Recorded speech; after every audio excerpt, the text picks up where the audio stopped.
Boston. I'm your host, Scaffold. Today we will be investigating a widespread suspicion, a dreadful disgrace. Boo! This occurred in our pristine town. We will be investigating this disgrace to determine what the verdict should be. What did you do that has stirred up the controversy in the greater Boston? I have committed a sin, and not only that, I refuse to reveal the Father. Boo! Boo! What was your motivation for such a transgression? I acted only out of passion. I did not have ill intent. I conformed to the pressure of infidelity. What does the mark on your bosom represent? My yonder mark was bestowed on me for a reminder of my sin. I plan to bear this punishment willingly, with grace and pride. What does the community think of you? In the beginning, it was difficult. When I would go to the marketplace, people would taunt me. The beggars even taunted me, though they have depended on me for years. But now, the community has given me admiration for my strength. I hear that you've moved away and returned to Boston for unknown reasons. Can you explain why? My daughter deserved better than the enslavement of the New World. But I, being a sinner, did not need anything more. I had to return to complete my lifelong punishment and serve Boston. Do you view yourself as a philanthropist? I do not consider myself a philanthropist. I am merely trying to repay my sins. I'm very curious to learn more about this daughter of yours. I'll interview her now.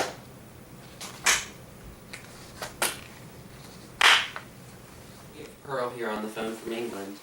Reminiscing on your childhood, do you believe you were elfish? Yea, I was indeed elfish. And in fact, one time, I told the governor I was plucked from a rosebush in defiance of Puritan catechism. When you were growing up, how were you treated? I was not treated very well. They even once wanted to take me away from my mother. And in fact, all of my friends were a product of my imagination. Why did you kiss Dimmesdale on the election day? Because I felt a curious connection between him and my mother. He was more than just a Puritan. Do you believe he's your father? Yes, I absolutely believe he was my father. What became of you after your voyage to England? I became very wealthy, and I married an aristocrat. Who presented you with this inheritance? It was an old physician by the name of Roger Chillingworth.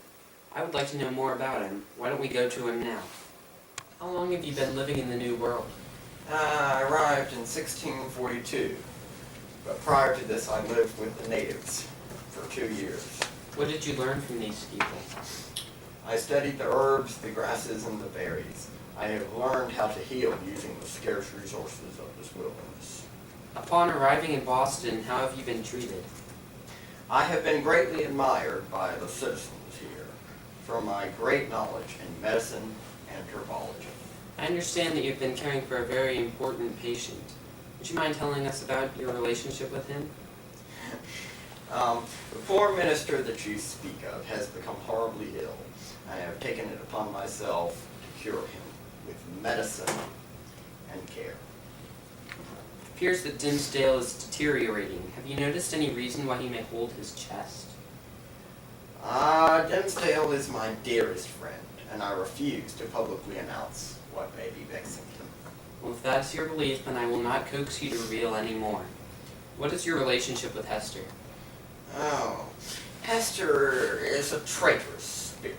I commend her. Thank you for your insights. I'm sure everyone will want to know about this patient of yours, Dimmesdale. Reverend, how do you describe yourself in your career?